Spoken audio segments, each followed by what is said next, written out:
something bold. So that's what it's all about, and I'm super excited to have Evelyn on stage, our former colleague who has been definitely dreaming big, and I look forward to your story. Thanks so much.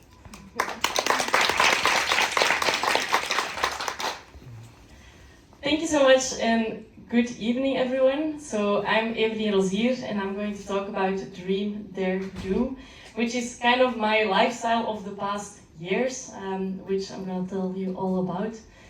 But before I start with that, and before I further introduce myself or tell you more about my background, I first want to show you something. It's a kind of a quote, and I'm curious if it still like rings a bell for some of you, if you recognize it.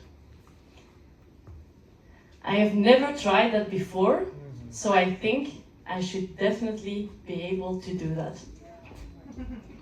Pippi Langkous, yes, Pippi Longstockings, so there she is.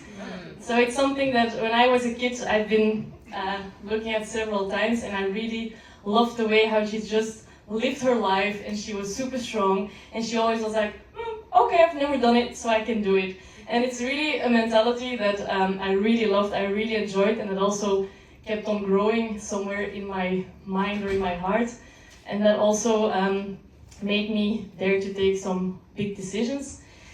At the moment I have a huge project that I'm working on and that I also want to share with you tonight. And my big plan is that in 2028 I participate as an athlete at the Olympic Games in Los Angeles.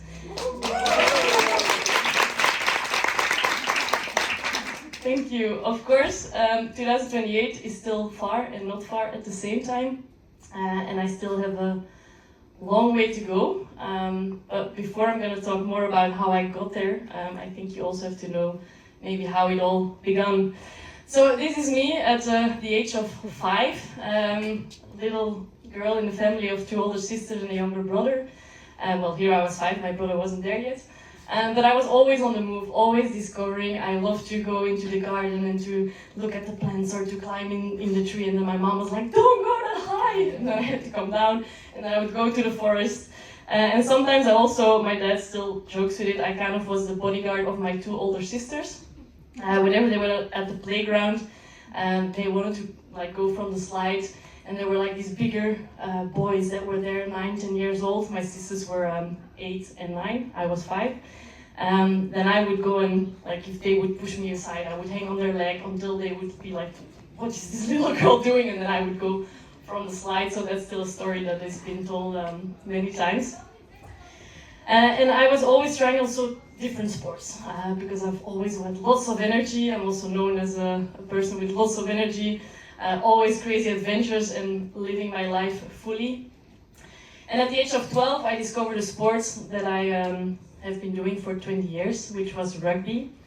I discovered it because my sister started with rugby and I thought it was cool, and so I started it too. And I was the only girl in the boys team, and I did so till I was 18. And then I was super happy because I got selected for the national team, female team. And so I started playing for Belgium, and I played for Belgium 11 years. And the last 4 years of that rugby career, we have been fighting very hard to make our way to the Olympics Tokyo 2020. And that's actually where I want to explain that the past 5 years, everything changed in my life. First of all, so we've been working very hard to make it to the Olympics. That's a picture of me, if you recognize me. And we really decided for ourselves, okay, this is going to be our road for like 4 years, full on. And I was combining it also with a full-time career at Accenture as a change manager. My clients always told me, like, you live a double life. Like, I don't know how you do it or when you sleep, but after work I would get changed in the toilets of the clients, go straight to training. Sunday afternoons were my meal prep for the full week and all of that. But 1 week before our Olympic qualification, no trainers came in, new vision, 2020, too soon for the Olympic Games. We go for 24. The team kind of fell apart. My heart was completely broken. And I didn't tell you, but I think at the age 18, something like that, I also realized there's more in the world than maybe just playing rugby. But I said, okay, I told myself the day I quit rugby, I'm gonna travel the world. So there I was in end of 19, quitting rugby, telling myself, I need to keep this promise to myself. So I gathered all my courage, I went to talk to my employer, and I said, okay, I'm gonna travel the world for 1 year. February 2020, I was in New Zealand. I was super happy, I finally made the step to go to travel the world. And yeah, you all know what happened in 2020. The world kind of stopped. So actually the trip around the world didn't happen. However, I kind of got lucky that I was in New Zealand and I heard far away COVID, and I kind of ignored it. And then I was supposed to fly to Southeast Asia. And a friend of mine, she was in Australia at that time, and she told me, okay, Evelyn, you're literally gonna fly over me, why don't you stop in Australia, do a trip together, and then you continue your trip around the world. And I said, I already did Australia, but okay, fine. So we agreed. I arrived in Australia, 1 week later, borders closed, and I was stuck in Australia. So there I was, I had no more job because I stopped for a year.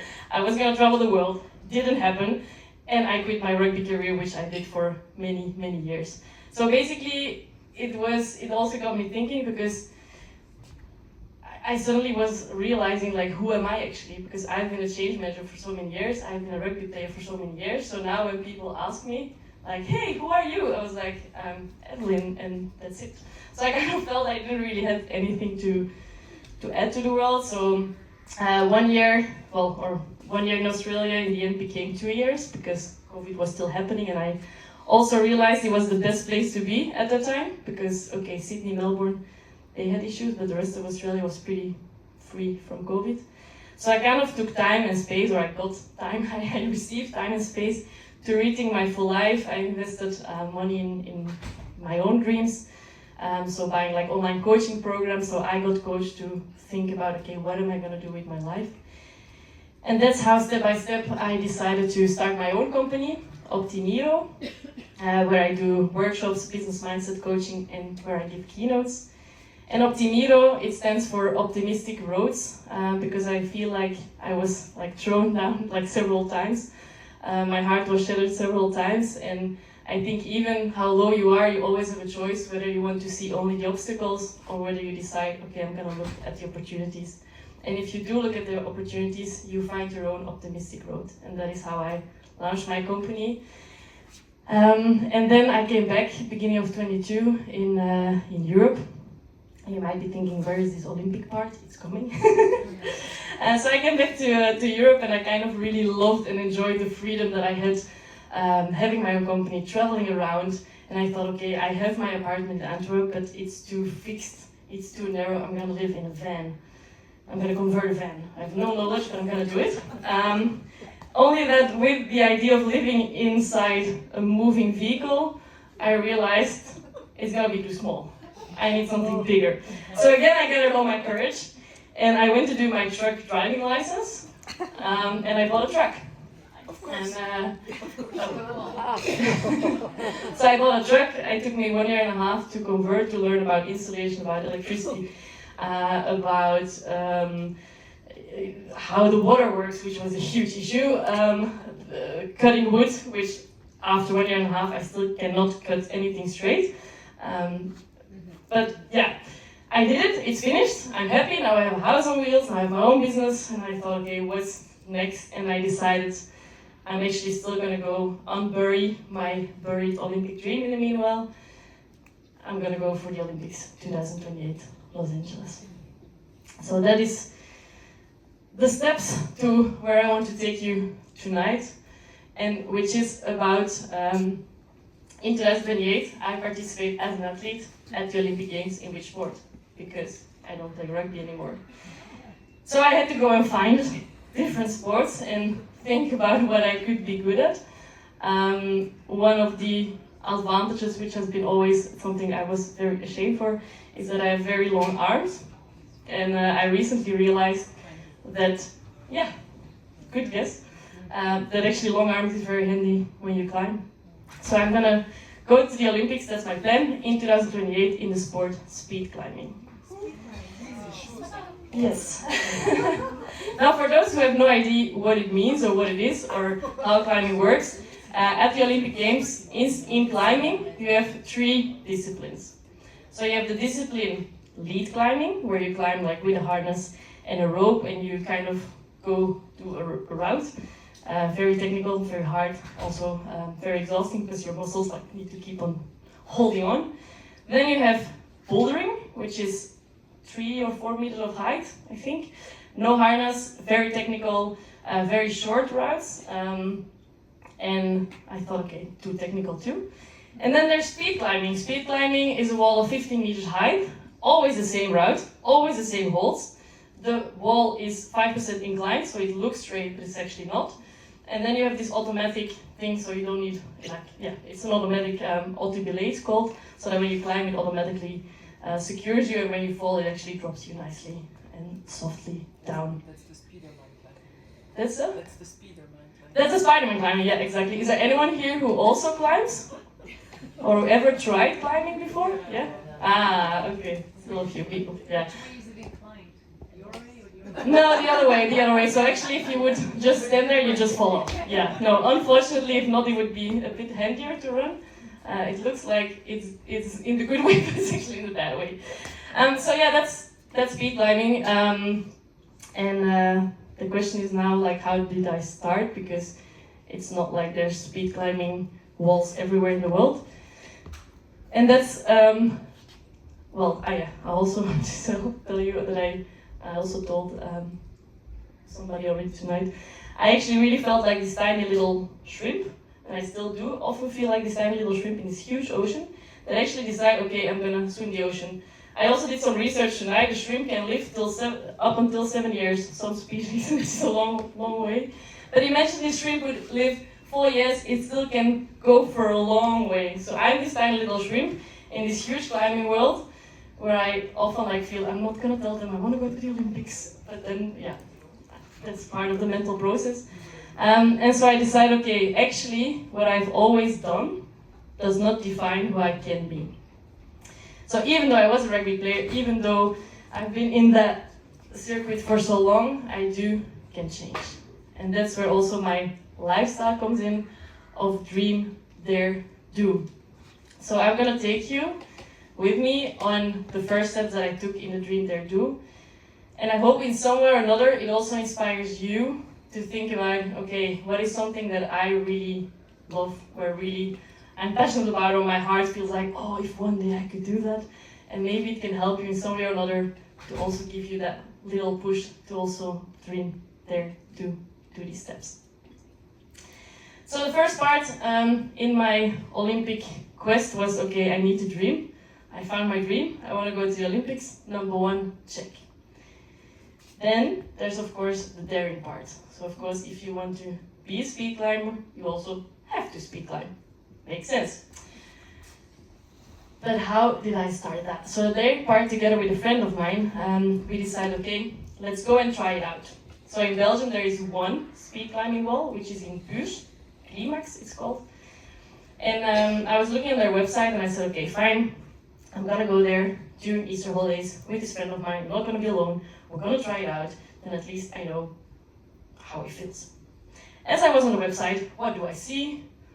Red Bull event, speed climbing, end of March, so 1 year ago, open for registrations.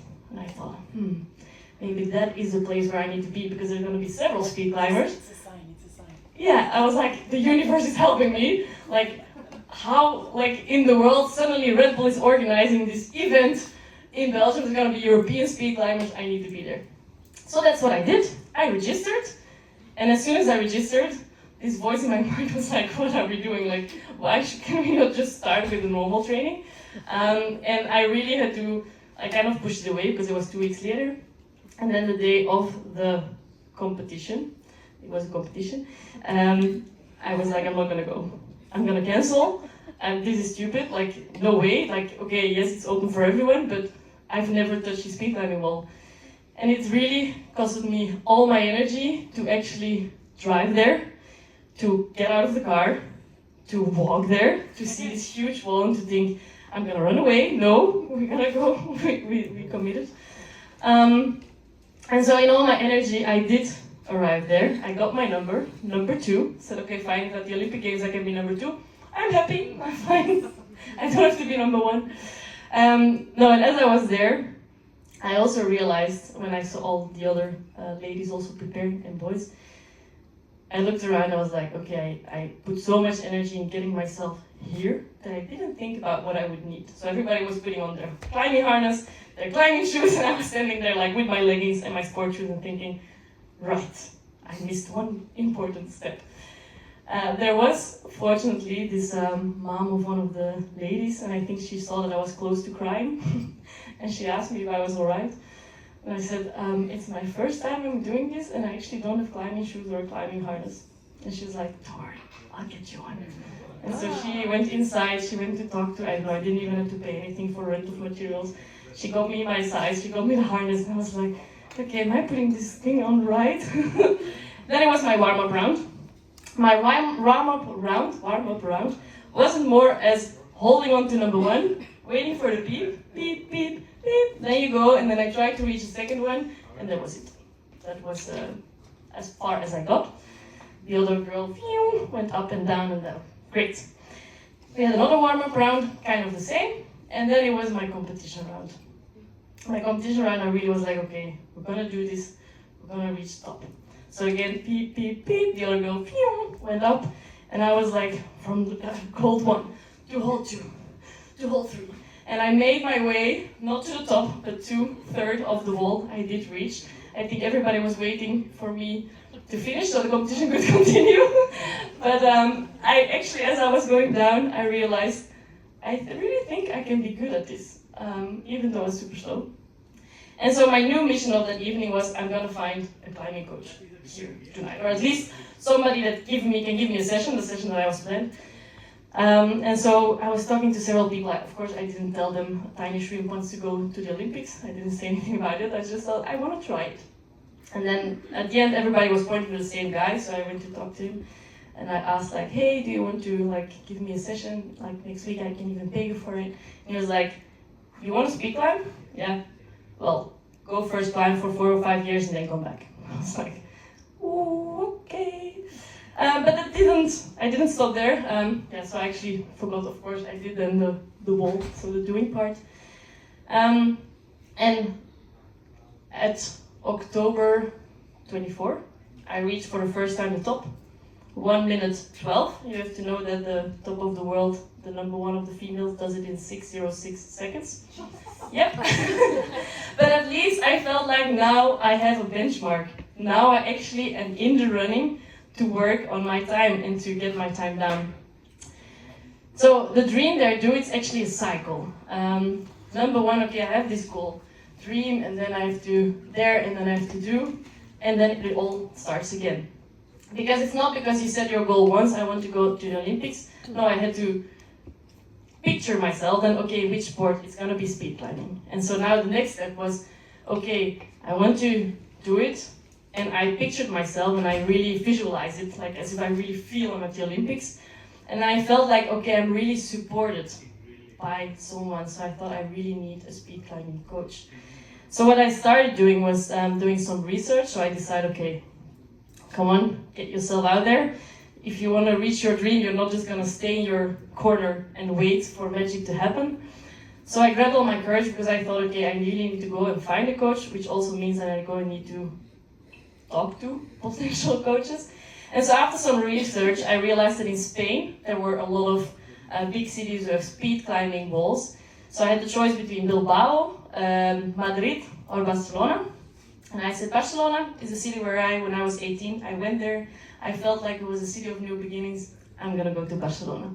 So that's what I did. I booked my ticket, 5th of February this year, to fly to Barcelona. And again, same struggle. As soon as I arrived, I was like, I'm just gonna go to the beach. No, we're going to a climbing gym.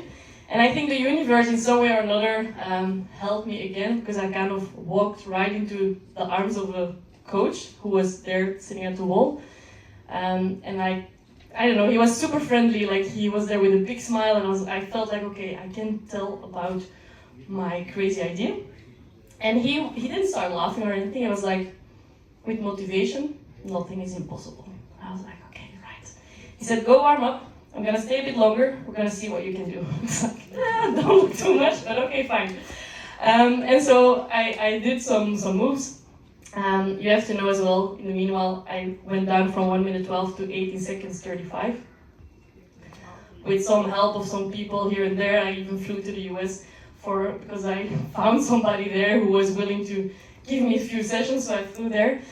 But so I was in Barcelona, so beginning of February, did this training session, and he said, okay, till when are you in Barcelona? I said, 1 week and a half. He said, okay, let's train every day together, and then after 1 week and a half, we'll decide what we're gonna do. Also, during that 1 week and a half, I discovered that, so I didn't know him, but he has been training super hard as well to reach the Olympics 2024. He barely missed it, but he was like, now he decided to full-time focus on elite athletes. He trains the number 1 of Spain, the lady who does 6 seconds 8. He trains the number 1 of Argentina, who even beat him, the coach. So I felt like, whoa, okay. And then I think training day 3 or 4, the number 1 of the ladies, a Polish lady, she also walked in. Apparently she just moved to Barcelona to train there. And I was like, this is crazy. But yeah, so after this 1 week and a half, he says, okay, actually you are already an athlete. Your body is training ready. We don't have to go to the gym to train muscles. And all you need is really time on the wall and focus on the technical part. And it was so nice to hear it, like, okay, I'm not this tiny little shrimp, I actually can do something. And so yeah, we started training together. So now every 2 weeks more or less, I go to Barcelona. The plan is with my truck in May, I will drive there. So I have my tiny house on wheels in Barcelona. So yeah, so that is now the idea. And then of course there was another cycle of Dream.Dare.Do that I have to work on, which is also again picturing my dream more and more, and I realized, okay, I cannot do this alone. I cannot do this alone. If I dream about it, I see myself also as a professional athlete, not as somebody who has like a full-time job and then still have to do all the things next to it. Because before with Accenture, okay, I had my salary, but now I have my own company, and so I realized, okay, I cannot do this alone. So I said, okay, I have to go in there to talk to different nice people, different nice companies. So I decided to work together with somebody who helps athletes to build their own sponsor file or a partnership file, which I now have. And now I started to talk to several companies because I did my calculations this year. I will need 40,000 euros just with my training camps, with my competitions, with paying my coach, with the material, with everything. And if I also want to pay something to myself, then 60,000, 65,000. So I realized, okay, it's kind of a big project. So Dream.Dare.Do again and again and again. So it's an ever cycle, and I think also for yourself, it's not because you have this dream once that you feel like, okay, I want to reach this, and that you then finish. No, you just continue going, Dream.Dare.Do, and then you picture yourself in that dream, you visualize it again, more concrete. Okay, more concrete, what is then the number 1 fear that I'm struggling with? Okay, that fear I'm gonna tackle now, I'm gonna do something. And then you're gonna make it again more concrete. And then you're always gonna find something that feels like an obstacle, feels like fear. However, I'm also very confident that all of you can reach whichever thing you want to reach, whether you feel like a tiny shrimp, or whether you feel that's what I was always destined to do and you took another road and now you wanna switch. It is all possible if you dare to do it.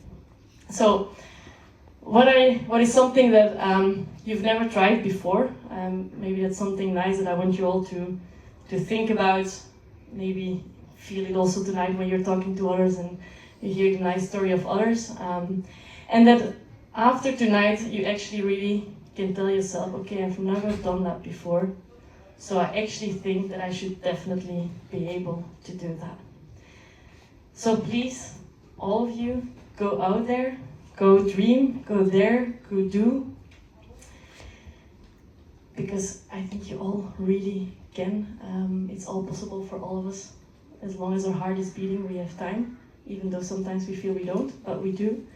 And if you're in some way or another curious how my story goes or how my story ends, then of course, feel free to also come and talk to me. But feel free as well to follow the journey. Sometimes I post things on LinkedIn. Most of the things are on Instagram or YouTube. But I thank you very much, and please dream, dare, do, all of you. Thank you very much.